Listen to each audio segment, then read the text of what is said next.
आरक्षणाच्या अल्टिमेटमचं काउंटडाऊन सुरू. थोड्याच वेळात बीडमध्ये जरांगेंची सभा. आता जरांगे काय भूमिका घेणार याकडे लक्ष.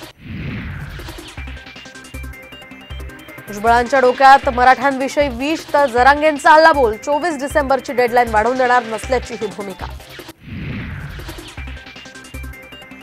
सिंचन घोटाळ्यामुळे अजित पवार भाजपसोबत. जयंत पाटलांचा प्रत्यक्ष दावा. तर 70,000 कोटी दाखवा, निम्मे तुम्हाला देतो, दादांचा पलटवार. आम्हीच राष्ट्रवादी पक्ष, आम्ही सांगू तेच खरं, अजित पवारांचं सूचक विधान. तर बारामतीमध्ये योग्य उमेदवार देणार असल्याचाही पुनरुच्चार.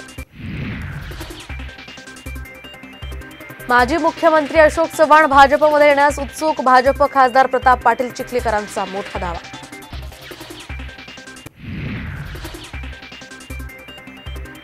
हक्कभंगावरून माफी मागण्यास सुषमा अंधारेंचा नकार. विधान परिषद सभापतींना संस्कृतमध्ये दिलं लेखी उत्तर.